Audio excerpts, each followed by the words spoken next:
Jawahar Nagar PS పరిధిలో Damaiguda new Bhavani నగర్లో దారుణ ఘటన చోటు చేసుకుంది. పూర్ణిమ అనే విద్యార్థి ఆత్మహత్య చేసుకుంది. ఎందుకంటే ఒక వ్యక్తి ప్రేమ పేరుతో విసిగిస్తున్నాడు అని చెప్పి పదే పదే ఫోన్లు చేసి తనని పెళ్లి చేసుకోమని చెప్పి బలవంతం చేస్తూ, నువ్వు కనుక ఒప్పుకోకపోతే మీ ఇంట్లో వాళ్ళకి చెప్పి నిన్ను పెళ్లి చేసుకుంటున్నామని చెప్పి కూడా మీ ఇంట్లో వాళ్ళకి చెప్తాను అంటూ కూడా ఎక్కువగా బెదిరించడంతో మరి దారుణంగా విసిగిస్తున్నాడు. ప్రేమ పేరుతో వేధింపులు చేయడంతో పూర్ణిమ అనే విద్యార్థి ఆత్మహత్య చేసుకుంది. యాసిడ్ తాగి ఇంట్లోనే, అంటే కాలేజ్ నుంచి ఇంటికి వచ్చి ఇంట్లోనే వాళ్ళ అమ్మ యాసిడ్తో బాత్రూమ్ కడుగుతున్న క్రమంలో ఒక్కసారిగా యాసిడ్ తీసుకొని రూమ్లోకి వెళ్ళి ఆత్మహత్య చేసుకుందని చెప్పొచ్చు. చుట్టుపక్కల వాళ్ళు అదంతా చూసి వెంటనే తనని ఆసుపత్రికి, ఇక్కడ దగ్గరలో ఉన్న ప్రథమ హాస్పిటల్కి తీసుకెళ్ళినప్పటికీ కూడా అక్కడికక్కడే చనిపోయిన పరిస్థితి అని చెప్పొచ్చు. ఏదైనప్పటికీ ఎవరైతే ఇప్పుడు తన నిఖిల్ అనే వ్యక్తి ఎవరైతే వేధిస్తున్నారో, అంటే ఇంటి దగ్గరలోనే నిఖిల్ అనే ఒక వ్యక్తి ఇక్కడే ఉంటూ ఉంటాడు. అతను చిన్న చిన్న కూలి పనులు చేసుకుంటూ బ్రతుకుతూ ఉంటాడు. అతని కారణంగానే మా కూతురు చనిపోయింది కాబట్టి మాకు ఎలాగైనా సరే న్యాయం కావాలి అంటూ కూడా తల్లిదండ్రులు ఇక్కడ ఎంతగానో ఆవేదన వ్యక్తం చేస్తున్న పరిస్థితి అని చెప్పొచ్చు. ఇప్పుడు పూర్ణిమ వాళ్ళ అమ్మగారు మనతో ఉన్నారు. ఒకసారి అసలు ఏం జరిగింది, అంటే ఆ రోజు తను యాసిడ్ తాగిన రోజు అసలు ఏం జరిగింది, తనతో ఏమైనా చెప్పిందా ఏంటనే విషయాలు తెలుసుకుందాం. అమ్మ నమస్తే. అంటే మిమ్మల్ని బాధ పెట్టాలని కాదు, అంటే ఆ రోజు ఏం జరిగిందమ్మా? 23వ తారీఖు అసలు ఏం జరిగింది? ఏం జరగలేదు మేడం. పొద్దున మంచిగా కాలేజీకి వెళ్ళింది. మేము కాలేజీకి వెళ్తుంది కదా అనుకున్నాం, కానీ మాకు ఒక చిన్న విషయం కూడా చెప్పలేదు. ఏ విషయం చెప్పినా మేము చూసుకునే వాళ్ళం. మాకు అసలు ఏం జరిగింది చెప్పలేదు. నిమ్మలంగా మమ్మీ బాయ్ అని కాలేజీ పోయేసి వచ్చే వరకు తెలియలేదు. కాలేజీ పోయింది కదా అనుకున్నాం. మళ్ళీ 3:34కు ఈ అబ్బాయి వాళ్ళు వచ్చి ఇట్లా మీ అమ్మాయి కడుపు నొప్పి లేచింది, హాస్పిటల్కి వెళ్ళామని చెప్తే హాస్పిటల్కి వెళ్ళి అనుకున్నాం. కానీ మేము ఇట్లా యాసిడ్ తాగిందన్న విషయము తెలియదు, హాస్పిటల్కి వెళ్ళిందన్న విషయం తెలియదు. ఒక్కనాడు చిన్న విషయం కూడా మమ్మీ మనం ఇట్లా బతకాలి, మమ్మీ మనకు అట్లా బతకాలని చెప్పింది. కానీ ఇట్లాంటి పిచ్చి ఆలోచన అన్న విషయం నాకు అసలే తెలియదు. కాలేజీ పిల్లల ద్వారా ఈ అబ్బాయి పేరు కూడా తెలిసింది. అంతకుముందుకు మాకు ఆ అబ్బాయి పేరు కూడా తెలియదు, అబ్బాయి ఇట్లా చేశాడని కూడా తెలియదు మేడం. అంటే ఇంట్లో యాసిడ్ తాగిందా లేకపోతే ఎక్కడ? ఇంట్లోనే తాగింది మేడం. ఎక్కడిది అంటే మీరు బాత్రూమ్ కడుగుతున్నప్పుడు తీసుకొని తాగిందా లేకపోతే? మేము మామూలుగా బాత్రూమ్ కడిగి అక్కడ పెడతాం కదా మేడం, అక్కడ ఉన్నది తీసుకొని తాగింది అంతే. అక్కడ తీసుకొని తాగింది. మీకు తెలియలేదమ్మా తను తాగినప్పుడు తన ప్రవర్తన కానీ లేకపోతే తను గట్టిగా అరవడం ఇలాంటివి? మేము డ్యూటీకి వెళ్ళినాం, మేము పనికి వెళ్ళినాం మేడం, మేము ఎవ్వరం లేము. ఆమె మళ్ళీ కాలేజీకి వెళ్ళేసి వచ్చి కూడా 4:35కి ట్యూషన్ చెప్పుకునేది అమ్మాయి. ట్యూషన్ పిల్లలు వచ్చి ఆ ట్యూషన్ పిల్లలను చూసి అక్క ఏమో చేస్తుంది, అక్క వేసిందాం, పక్కన వాళ్ళకి లొల్లి పెడితే ఆ పక్కన వాళ్ళు వచ్చి చూసుకోరు. అప్పటి వరకు మాకు కూడా తెలియదు. మేము పనికి వెళ్ళినాం, ఆయన పనికి వెళ్ళిపోయిండు.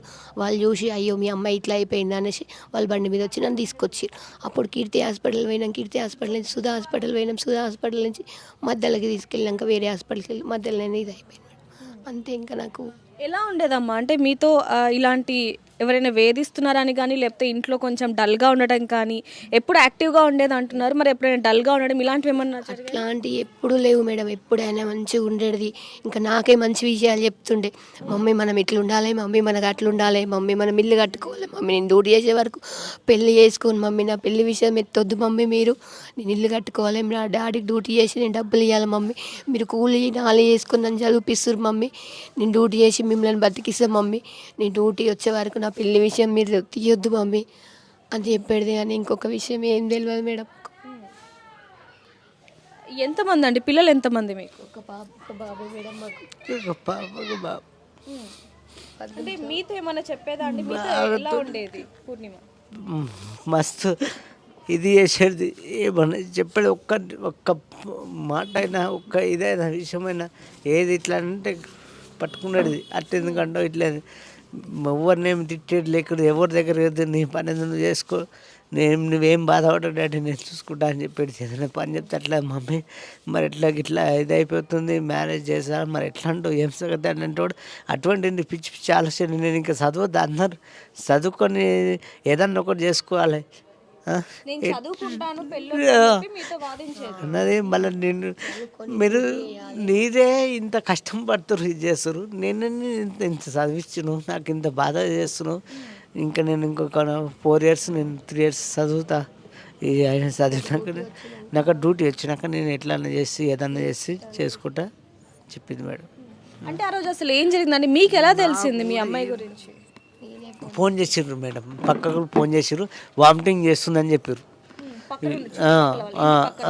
వాళ్ళు, ఇంటి పక్కకి వామిటింగ్ చేస్తుందని చెప్పారు. వామిటింగ్ చేస్తున్నట్టే నేను ఇక వెళ్ళేసి వస్తున్నాను డ్యూటీ కాడికి. పనికి పోతాం మేడం కంపెనీలలో, అటు ఇటు ఏ కూలీకి ఎక్కడ పని అంటే అక్కడ చేస్తాం. ఇదే ఏమని చెప్పారు మీకు? ఇట్లా వామిటింగ్ చేస్తుందని చెప్పారు. సరే నేను విజయ హాస్పిటల్ వేసినాము అని చెప్పారు. విజయ హాస్పిటల్ కడిగి పోయినాం. పోయే వరకు తీసుకుపోయి నువ్వు ఇక్కడ కాదు యశోద హాస్పిటల్ తీసుకుపోవాలని చెప్పారు. ఇట్లా యాసిడ్ తాగింది, ఇట్లా ఇది అయింది, ఏమైందో మాకు తెలియదు, ఇట్లా ఫోన్లు వచ్చింది అని చెప్పి అన్నారు. కానీ ఇక దాన్ని ఏం సంగతి, ఎవరు ఏం సంగతి అని ఏం చేయలేదు. ఫోన్ మాట్లాడుకుంటూ వచ్చింది అన్నారు.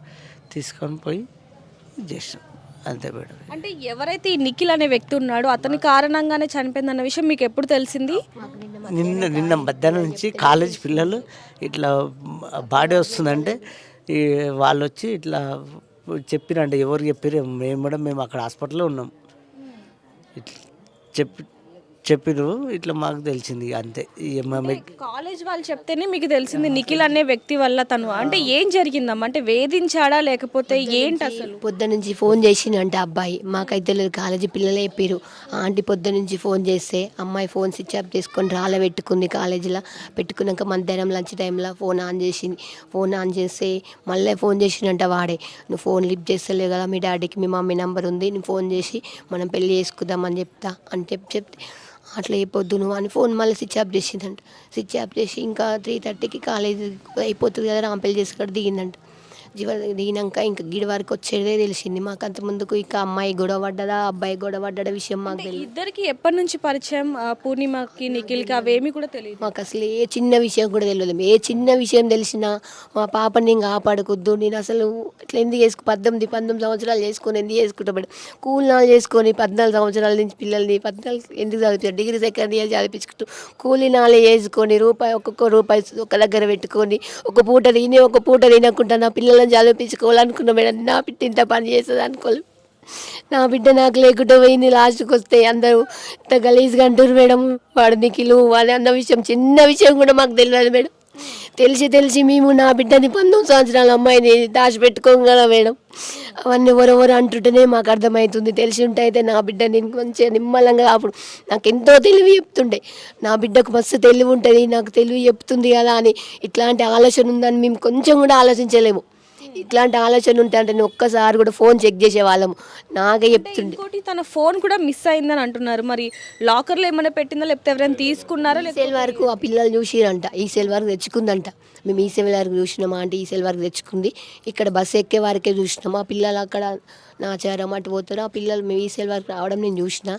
తర్వాతకి ఇంకా మాకు ఏమైందో తెలియదు అంటే ఆ పిల్లల ద్వారానే మాకు ఈ అబ్బాయి గురించి తెలుసు. అంతకుముందుకు ఆ అబ్బాయి గురించి కూడా మాకు అసలు తెలియదు.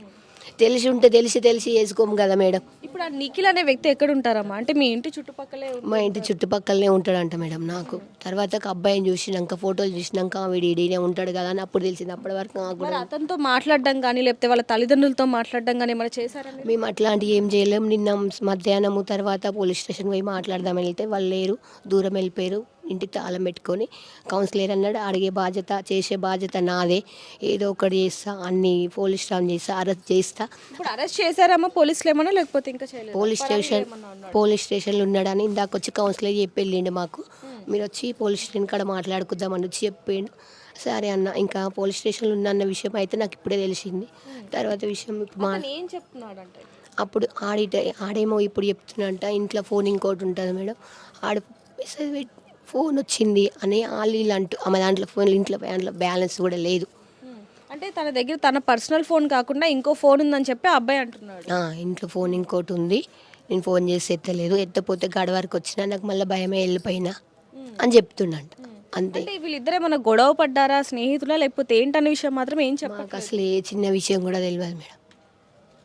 చిన్న విషయం తెలిసినా, ఎంత క్లూ తెలిసినా నా పాపని నేను కాపాడుకుద్దు, నా పాపని నేను ఓడగొట్టుకోకపోతుంటే 19 సంవత్సరాలు చేసుకున్న పాపని ఓడగొట్టుకుంటున్నా. 14 సంవత్సరాలు డిగ్రీ సెకండ్ ఇయర్ చదివిస్తున్నా. అసలు పాపని నేను ఓడగొట్టుకోకపోతుంది, నేను ఇంకేం చెప్పాలి? అంటే ఇప్పుడు మీరు ఏం కోరుకుంటున్నారండి? ఎలాంటి న్యాయం కావాలి అంటారు? ఎలాంటి న్యాయం అంటే ఇది లోకంతో ఇప్పుడు ఆయన చెప్పండి. మీరు చెప్పండి, ఒక తండ్రిగా మీరు ఎలాంటి న్యాయం కావాలి? ఇప్పుడు ఎలా తల్లి అంటే ఇప్పుడు మా పాప గట్ల జరిగింది, యాసిడ్ తాగింది, ఇప్పుడు గట్లా ఇదైంది. నేను ఎట్లా లాయమని ఏమని మీ పోలీస్ స్టేషన్కి నేను ఎట్లా అని మాట్లాడాలి? ఇప్పుడు నా ఒక్క చేతిలో నేను చెప్తే నడుస్తుందా? ఇప్పుడు దానికి ఏం సంగతి? పోలీసు వాళ్ళు ఇది అవుతుంది. ఇప్పుడు ఆ 4 మనుషులు పెద్ద మనుషులు ఏం చెప్తారు?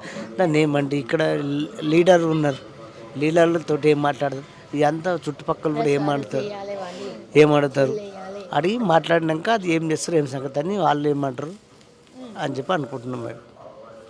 సో మీరు తన మేనమామ అవుతూ ఉంటారు మరి, అంటే మీతో కూడా తను పూర్ణిమ అనే విద్యార్థి చాలా క్లోజ్గానే ఉండేది. మరి ఈ రోజున మీకు ఏ విషయమైనా చెప్పుకోవడం కానివ్వండి, అంటే ఈ నిఖిల్ అనే వ్యక్తి విసిగిస్తున్నాడు, వేధిస్తున్నాడు ప్రేమ పేరుతో అని ఈ రోజున చెప్పడం కానీ ఇలాంటివి ఏమైనా జరిగాయి? అలాంటిది ఏం జరగలేదు మేడం. ఎప్పుడైతే తెలిసిందంటే మాకు అమ్మాయి ఏదైతే ఎక్స్పైర్ అయిపోయిందో అయిపోయిన తర్వాత తోటి విద్యార్థులు ఈ విధంగా మాట్లాడుతుంది, ఈ విధంగా టార్చర్ పెడుతున్నారని తోటి విద్యార్థులు చెప్పే వరకు మనకు తెలియదు.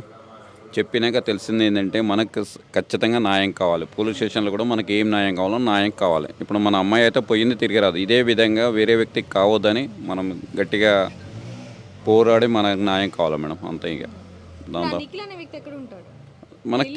మనకి ఏం తెలియదు మేడం. వీళ్ళు చెప్పే వరకు మనకు తెలియదు. మనకు ఏదంటే కాలేజ్ వేస్తుంది, మాట్లాడి చదువుకుంటుంది, ట్యూషన్ చెప్పుకుంటుంది, తనంతా తన కాళ్ళ మీద నిలబడి స్టడీ చేస్తుంది కదా.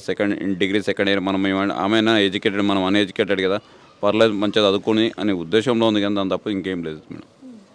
దాని గురించి ఆలోచిస్తున్నాం మేడం.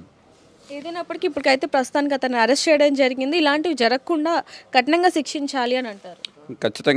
ఖచ్చితంగా ఇంకో తోటి అమ్మాయికి జరగదు కదా మేడం. ప్రతి ఒక్కరికి ఇలానే జరుగుతుంది. ప్రతి ఒక్కరికి కాదు, ఇలా జరగడం ఇది పద్ధతి కాదు కదా మేడం. ఇంతమంది ఉన్నారు, ఇంత రాజకీయాలు, ఇంత న్యాయాలు చెప్తున్నారు. ఏది మేడం, ఏదైనా ముందుకు రావట్లేదు కదా. ఇప్పుడు తోటి విద్యార్థికి అన్యాయం జరిగినప్పుడు ఎవరు కూడా ముందుకు వచ్చిన వాళ్ళు కూడా బెదిరింపు ఉండొద్దు మేడం. ఇప్పుడు ఎవరైతే చెప్పారో విద్యార్థులకు వాళ్ళకి బెదిరింపు ఉండొద్దు. వాళ్ళకి ఎలాంటిదైనా వీళ్ళైతే ఇప్పుడు నిఖిల్ అనే వ్యక్తిదే బాధ్యత మేడం ఇది కూడా. సో చూడొచ్చు, తల్లిదండ్రులు మాత్రం ఇలాంటివి మళ్ళీ అంటే ఇంకా ఏ విద్యార్థికి జరగకుండా, ఏ తల్లిదండ్రులు కూడా మాలాగా బాధపడకుండా ఉండాలి అంటే అతన్ని కఠినంగా శిక్షించాలి అంటూ కూడా తల్లిదండ్రులు ఆవేదన వ్యక్తం చేస్తున్నారని చెప్పాలి. ఏదైనప్పటికీ ఒకసారి పోలీస్ స్టేషన్కి వెళ్ళి మరిన్ని వివరాలు కూడా కనుక్కునే ప్రయత్నం చేద్దాం.